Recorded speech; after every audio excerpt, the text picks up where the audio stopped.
हंगामात चौथ्यांदा पेट्रोल डिझेलची दरवाढ झाली, याचाच मोठा फटका हा शेतकऱ्यांना बसलेला आहे. आपल्यासोबत बोलण्यासाठी शेतकरी काय सांगाल तुम्ही?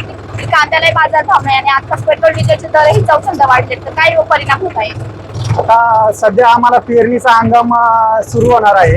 आम्हाला पेरणीपूर्व मशागत करण्यासाठी डिझेलची ट्रॅक्टरला डिझेलसाठी गरज असते.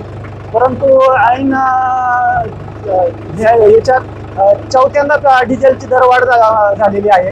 त्याच्यामुळं कुठंतरी शेतीमालाला बाजारभाव नाही आणि त्यातून परत ही चौथ्यांदा दरवाढ ही कुठंतरी आम्हाला परवडणारही नाही. आता पोरांच्या शिक्षणासाठी आम्हाला शाळा चालू होती, पोरांच्या शिक्षणासाठी आम्हाला खर्चाला आमच्या हातात पैसे शिल्लक नाहीत.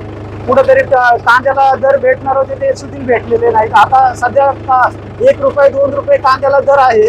आम्ही बराकी ठेवलेला कांदा सुद्धा आता ऐन उन्हाळ्यात काढून आता याच्यामध्ये जर बाजार नाही भेटले तर चाळीतच चढून जाणार आहे.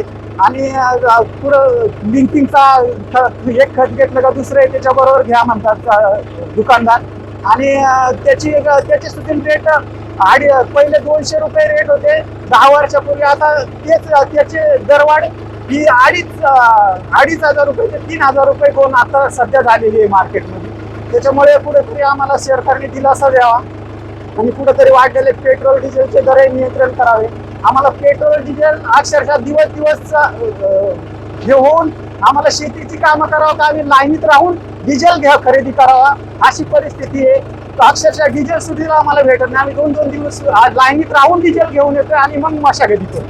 आणि पेट्रोल डिझेलचे दर वाढले तर शेताचा मालाला काहीच भाव नाही, त्याच्यामध्ये खत सुद्धा मिळत नाही. याचाच मोठा परिणाम शेतमालावर होतो. शेतमालावरती पण होणार आहे. जर पेट्रोल आणि डिझेल जर भेटले नाही तर वैतीची कामे तशीच पडून राहणार आहे. 2-3 दिवस रागेत उभं राहून जर डिझेल नाही मिळालं तर वैतीची कामं कधी करणार आम्ही? आणि जर अचानक जर पावसाची जर हजेरी लावली तर वैत सुद्धा आमची परत लांबणार आहे. पेट्रोल डिझेलचे दर वाढलेले आहेत, त्याचाच मोठा परिणाम हा शेतकऱ्यांचा रोजच्या जीवनात सुद्धा झालेला पाहायला मिळत आहे.